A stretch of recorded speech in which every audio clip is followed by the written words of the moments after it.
What's up, YouTubers? It's Kenny J back with another video, and first and foremost I gotta say that it is really nice being home, and even though my finals aren't over yet, I still have 2 left. I've been able to spend more time at home and get some rest and collect myself and things of that nature, and also I enjoy making more videos for you guys, so that's the awesome part about it. So, but onto this video. I had something come up on my feed from CNN, and again, it's more nonsense with Trump supporters and Trump commentators on CNN talking their nonsense and their bullshit. People like Jeffrey Lord and Scotty Nell Hughes and Kayleigh McKinney, whatever the fuck her last name is. Kelly McNonsense is more like it. Or Kaylee or whatever. I can't stand the bitch. I try not to be political, and I'm trying not to subscribe to all this mess that's going on, you know, with the politics and the politicians and Trump becoming president and all that stuff. I'm trying to just not separate myself, because I do need to know what's going on, but at the same time, it's depressing.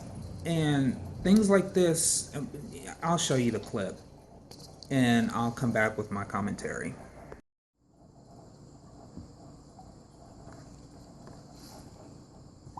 Now, today, Maria, Donald Trump was named Time Magazine Person of the Year. Stunning, of course not, right? There was no one else they could have named. But the sub-headline was, quote, President of the Divided States of America. Trump asked about that today, categorically disagreed. Here he is. When you say divided states of America, I didn't divide them. They're divided now. I mean, there's a lot of division. I think putting divided is snarky. But again, it's divided. I'm not president yet, so I didn't do anything to divide. Not surprising that is something that he would say. He has yet to take responsibility for the kind of rhetoric that he used from the moment that he announced his presidential campaign. I have said this nonstop on this show. When he came out and called Mexican immigrants rapists and criminals and drug dealers, then went on to talk about banning Muslims, then went on to insult Judge Curiel, a Mexican-American judge. He did so much to divide this country, and he has yet to take responsibility for the kinds of divisions and hateful. And look at Kayleigh. I mean, look at her. She's just sitting there snarking at this woman. I can see the hatefulness in this woman. That have risen specifically because of the Donald Trump campaign, and now specifically because he's president-elect. And the things that are going on around the country are just jaw-dropping. Swastikas showing up in schools and in churches. Latino kids that are being made fun of and chanting, "Build the wall, we're going to deport you." That is deplorable, and I think that the president-elect has a challenge, but I think also an opportunity to actually step up to the plate and admit it and try to unite us. We tend to ignore all of the violence that's gone on towards Trump supporters. The homeless woman who was beaten up, the man who I watched being dragged out of his car. Lots of violence against Trump supporters. And do you know why that is? We have a culture of division that started long before Donald Trump, and I put the origin with President Obama. When Ferguson happened, when he took to that podium, and when he divided us further, ridiculous. Not recognizing that most police officers are good, not recognizing that most American citizens are good, he divided us, and he's laid the fault lines of division all throughout his presidency, and they've been laid further by the left and left-wing commentators who oversimplify Trump's statements, who say he called all Mexicans rapists, which he did not do. He said when Mexico sends people, he didn't call for a total ban on Muslims, he called for a temporary one. But when we eliminate nuance, we infuriate and scare a lot of groups, and I think it's irresponsible, and the divisions are here because of the left. But Kayleigh, I will say, you know, he did say most, because he said I assume some were good people, right? So the implication is most Mexicans were rapists. In that particular comment, he said when proposing a ban, whether temporary or not, of Muslims. How are those things not divisive? He said when Mexico sends people, much like when Cuba sent people during the Mariel boat lift, that's a small contingency of people that he was talking about. It was not a broad swipe at a group. That's the way it's been interpreted and then by when the he talked left. about deporting the 11 million undocumented immigrants, again, divisiveness. And he has never done anything to take responsibility for it and to say, look, either I didn't mean those things, or let's work together to try to fix this. To enforce the law, change the law, change the Immigration and Nationality Act. You don't think he has been divisive at all? Not in the slightest. Wow. No. What I think is divisive is this. No, we are creating division, creating a division in this country. When you say what is law? The Immigration and Nationality Act is law, and you treat it as hate to say he wants to enforce the laws on the books. If you think that's hateful, take it up with Congress and go change the laws. When he first premised that by calling Mexican immigrants rapists and criminals, yes. I just explained how he didn't do that. Yes, he did. He said those words the day that he announced his campaign came in. You eliminate nuance for a political purpose, and that's very sad. That is why. Then why is there such a huge percentage rise in hate crimes, specifically since Donald Trump pronounced his campaign for president? No, it's that's not a true. coincidence. Because we have a culture Yes, of it is violence true. in this country that has nothing to do No. with Donald Trump. If anything, it has to do with the last 8 years under this White president. supremacists call him his guy. That's not a coincidence. I just wondering why we're arguing about this. Of course, all the blame doesn't belong to Donald Trump. Of course, things went back earlier.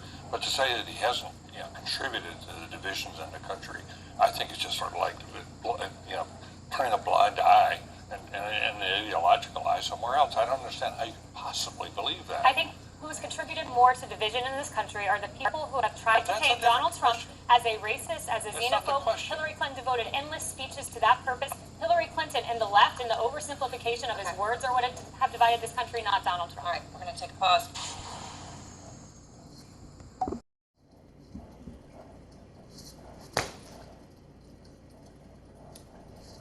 I'm flabbergasted.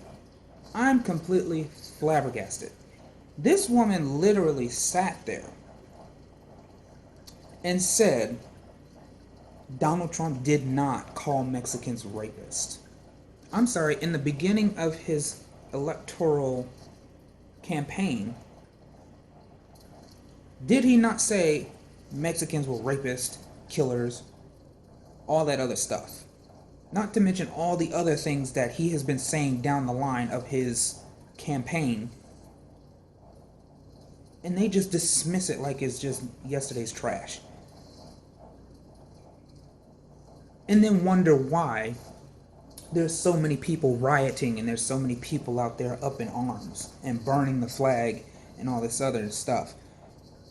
It's people who are ignorant like this, who are willfully dense, who put themselves in this bubble of, oh, everything's fine, everything's great, hunky-dory, we need to bring everybody together and this, that, and the other. You know what? Okay, she had a point. There has been division ever since the conception of this country. But it did not start with Barack Obama. It started when Christopher Columbus brought his ass and his followers over here and stole land that was never his. And started a nation that was really never supposed to have been started. You have Native American people who have been oppressed to the point where nobody ever even hears about what goes on the reservations, what goes on in Native American history. There's some people that do teach that, but it's not a regular taught program in different schools. You have all types of things that happen in this country that is not taught simply because you have white people like this Kaylee who want to sit there and point the finger at everybody else as opposed to saying, you know what, my candidate did do this and you're right. No, they want to make excuses for the awful asinine behavior that people do in this country and then wonder why people don't want to gather and group together and work as a team. It's people like Kaylee and Scotty Nell Hughes and Jeffrey Lord and all these other bullshit commentators who sit up there and make their stupid comments and their stupid viewpoints or whatever, and then want to sit there and be like, oh, well, you have to give Donald Trump a chance. President Obama said the most responsible thing, we should give Donald Trump a chance. And I'm like, are you serious? Are you going to keep running back to that? First of all, Barack Obama was being presidential and he was making an elegant statement. Okay? He was being the bigger man for America to see that, okay, yes, this sucks, but it is what it is. As opposed to saying it like that, he's saying, well, we got to give him a chance. Or try to give him a chance.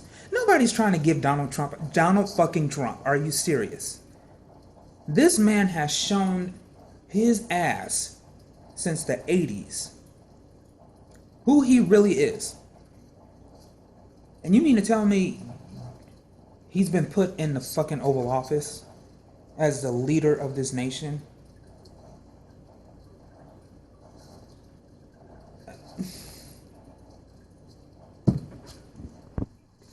Here's what I don't understand. And this is to Kaylee in particular, because I really can't stand your stupid ass. How is it that you can walk around society, see all the shit that's going on, and completely dismiss it as if to say, oh, the only reason why that's happening is because Barack Obama's presidency and the things that he did. Barack Obama didn't do anything. In fact, when he became president, he already had people going against him. Just for the simple fact that he was black. Nobody didn't want to see a person of color in the seat of presidency. So, of course, what's his name? That was the Speaker of the House back then. John Boehner, who openly said, and I remember watching this one, that President Obama was going to be a one-term president. So the Republicans knew what they were doing when they tried to make President Obama look bad, even to go as far as trying to crash the country, to sabotage his presidency and make him look like the worst president of the United States. We all know that that was Bush. And not just Bush, there was some other ones. But Bush takes the cake for me, because I actually lived through that. So, I mean... But I find it astounding that as a white woman, you feel so comfortable in your skin to say that all this mess isn't happening. It's not happening for the reasons that you're saying. But the thing is, have you ever walked into a grocery store or into a store period and had to look around you to the employees following you around and giving you the stink eye because they feel like you shouldn't be shopping there? Have you ever pulled up into a gas station worried to get out your car to pump your fucking gas because you're a person of color, and now that we have a president-elect who white supremacists are hailing the name of, are going around terrorizing people because they feel like, okay, well, I haven't had the chance to do it, but now that we have a person in the seat, a presidency who is allowing us to do it, I feel the need to do it now. Have you ever had to fear pumping your own fucking gas? Have you ever had to fear walking out your front door, wondering what the hell is going to happen to you today? Have you been a victim of a hate crime because of who you are? No, you don't. You don't know what it's like. And how dare you sit up there on your glorified high horse with your proud, arrogant ass on national TV talking about, oh, well, we need to give Donald Trump, but we don't need to give Donald Trump shit, because he's never given anybody else but shit. So fuck you and everything you stand for. I find it really interesting how Donald Trump causes a lot of havoc. He wreaks a lot of havoc and then stands back and says, I didn't do that. I'm not responsible for that. You ever come across somebody who, let's say, is driving their car, okay? All of a sudden, out of nowhere, slams their brakes, causes a massive accident in the back, but says, oh, well, they shouldn't have been following too closely. I didn't do that.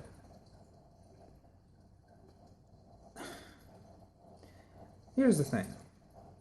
When you come out of your mouth and say derogatory, inflammatory, awful things about people in certain racial groups, what do you expect? Like, I really don't understand that. And then people they say, oh, well, and especially some of the people that I've had arguments with, mostly white people, who say, we need to just stop all this arguing and get together and, work as a nation and be more united and this, that, and the other. This is the United States. Okay, first of all, and most people are like, oh, well, and then the comment that Donald Trump made talking about taking people's citizenship, for people that were burning the flag when he was announced president-elect. First of all, you can't do that. Second off, burning the flag is part of the First Amendment. If someone wants to burn the flag, if they so choose so be it. Most people get so offended, like, oh, people fought for our freedom and this, that, and the third. Okay, no, it was fought for freedom, but it wasn't our freedom. You white people were free the entire time, even all through slavery. So whose freedom was it fought for? It wasn't this country's. Because I can tell you, ever since the dawn of creation of this country, white Americans have been free. It was when we had to go overseas and fight for other countries' freedom, because those countries were encroached upon by us to make them more like America. Do your history. And I'm pretty sure that's not all of it, but the main parts are the freedoms that we fought for weren't the freedoms of America. Because nobody gave a shit about black people, nobody gave a shit about the slaves who were here, who were brought here, really. Nobody gave a shit about none of that. Okay? When you say fighting for freedoms, like I said, you have black people going over. Nobody gave a shit about that. And then you have black people going over and fighting for these freedoms, but never had those freedoms coming back here to the United States. So, get over it. Burning the flag, so the fuck what? Then, you had him say, like what he just said, oh, well, I didn't divide them in this. This country was always divided, and it will always be divided. Why? Because white people always gloss over the fact that there are people who have suffered a great deal, and they choose not to see it. They will flat out say, oh, well, that doesn't matter. I had one woman tell me, that doesn't matter. I'm not looking at that. I'm looking at what we need to do now as a nation and get together. You cannot, okay, if you put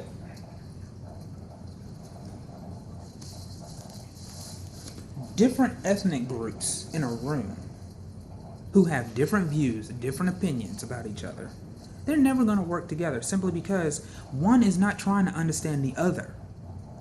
They all want to be heard. They all want to have their say in whatever is going on. But if nobody's doing the listening and nobody's doing the understanding, there is not going to be any type of uniting. So get that through your fucking head as well. Because I tell you what, I don't want to work with somebody, I don't want to unite with somebody who's never going to try and understand where I'm coming from or see my viewpoint. If you're just constantly going to see things your way, just like these Trump supporters and these people that get up on CNN, like this Kaylee person, that's why the whole panel was sitting there arguing, simply because you got this bitch over here saying this thing, you got this bitch over here trying to get, well, she's not a bitch, but she's trying to get Kaylee to understand her point of view. She's not having it, she's not having it, so they're going to constantly be bickering. So the thing is, when you start having people to understand where other people are coming from, that's when you can actually have some kind of united nation, or whatever you want to call it. That's when people can start coming together and working as a unit. Until then, that's not going to happen. Okay? You know what? I feel my temper going up again, and I really don't need to go there. I'm trying to have a new outlook on life. But it's really hard to do that when you have people like this bitch running around talking out her neck and speaking the way she does, and she doesn't care about nobody but herself. She doesn't care about nobody. The thing is, they make money, okay? And that's all they're caring about. They don't care nothing about the middle class. They don't care about the homeless. They don't care about the issues that this country have been suffering with for the past 8 decades. They don't care about none of that. They're sitting up here arguing about Donald Trump's tweets and Donald Trump this and Donald Trump that. It's a hopeless cause. It really is. This country is absolutely going to shit. Has been for a while. So, leave your comments. Let me know what you think about this little clip. Always comment, like, and subscribe. And I will definitely see you guys later. And you guys be safe. Take care. Love you.